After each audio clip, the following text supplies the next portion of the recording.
Okay, now we're talking about over in Missouri and in Rawls County, and they were slaves, his mother and father, and they had three children. And when the Civil War broke out in 1861, his father went to join the Union Army or to help the Union Army. He went to St. Louis, and he died there very quickly, but didn't get to help very much at all. So that left Mrs. Tolton with her three children at Brush Creek, Missouri, and she decided that she wanted to escape. Of course, she knew that there was the Underground Railway at Quincy, and so her children were about 11 and 9 and 18 months. And so she left the farm where she was the slave and was able to get to Hannibal. Now, you can imagine, what carrying a baby and having to have enough food for however many days it would take, and all of that, and making sure that you weren't caught or seen by people. And when she got in Hannibal, there were people there. Hannibal was a very divided town, in the sense of pro-slavery and against slavery, and the ones helping slaves escape and the ones that were trying to capture the slaves. And so she was given some help. She was given a rowboat and was able to get across the Mississippi River to Illinois.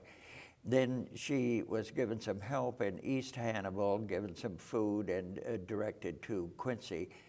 So she came to Quincy, and there weren't many at the time. See, the Civil War was going on, and the people who normally would be trying to capture slaves, they were much involved in the war effort, and so there wasn't too much effort to try to capture runaway slaves at that particular point in time. And so here in Quincy, she got with a lady who was also a black lady, apparently one who had also escaped from slavery, and they got housed, roomed together. The lady had a daughter, and Mrs. Tolton had her three children.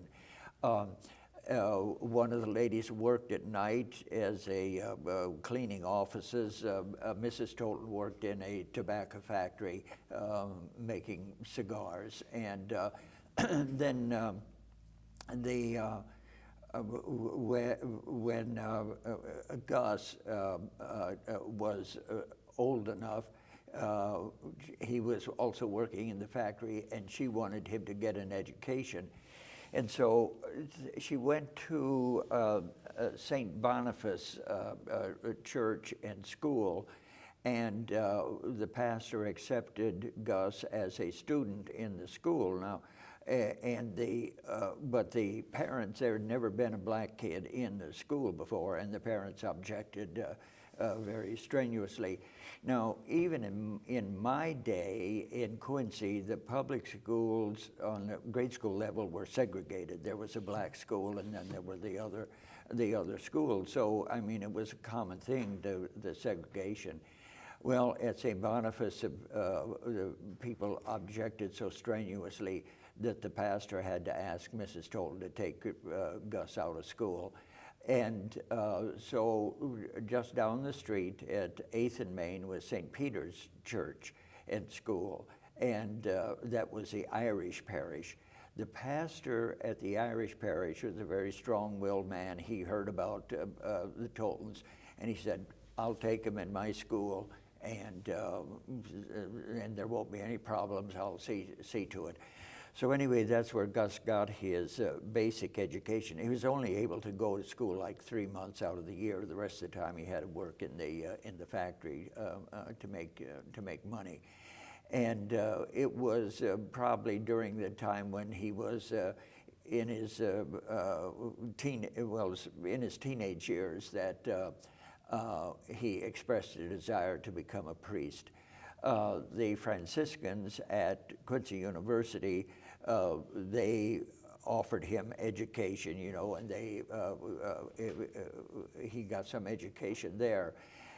Then they tried to find a seminary that would accept a black student in the United States. There were none in the United States that would accept a black student, which of course was extremely disappointing. The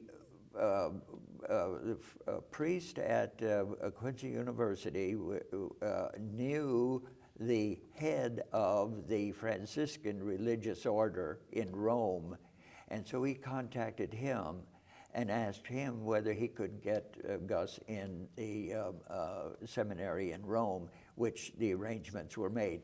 Now, the seminary in Rome was, we might call it a mission seminary. It was where they trained priests, and then when you were ordained, they would send you to whichever country they needed priests at.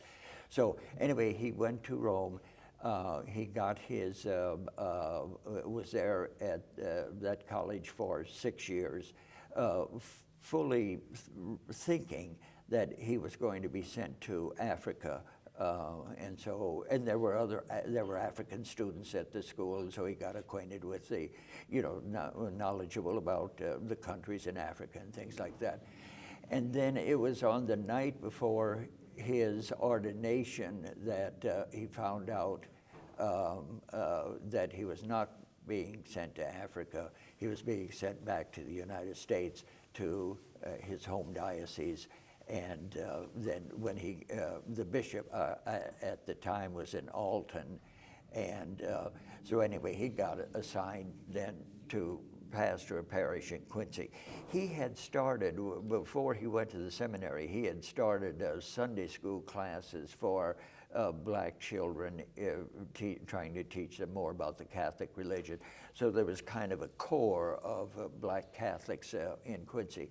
And so he had, was able to get the church at 7th and Jersey on the southwest corner.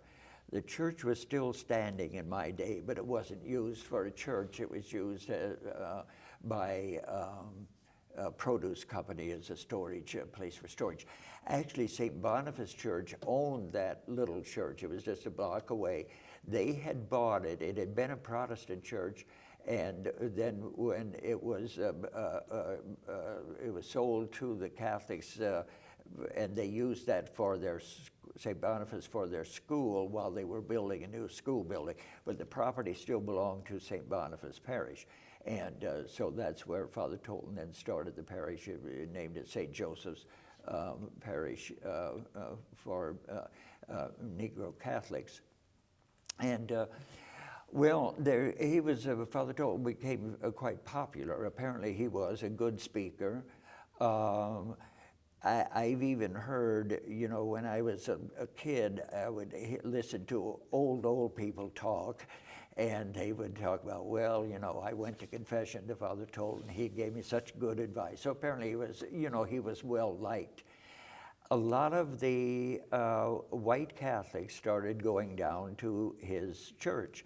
Now, in Quincy at the time, there were German Catholic churches and Irish Catholic, well, it was just St. Peter's and then eventually St. Rose for Irish Catholics.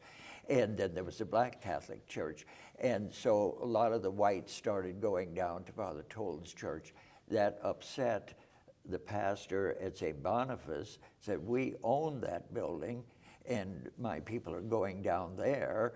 And the money they're putting in the collection basket down there is money that's not coming in up here, and we're giving them the use of that building. And he was upset. He went to the bishop, and he had the bishop tell Father Tolton and to announce publicly he was to serve only the black Catholics in Quincy. Well, Father Tolton realized, you know, things were not going well in Quincy, so that's when he asked for a transfer and was then moved to Chicago. And some of the black Catholics in Quincy went to Chicago with him, just, you know, that they liked him that much and saw that their parish was falling apart. And so that's how he got in Chicago, and then that's where he died, in Chicago. But before he died, he made it known that he wanted to be buried back in Quincy. And so that's why his grave to this day is at St. Peter's Cemetery, but across the street from the mall here in Quincy.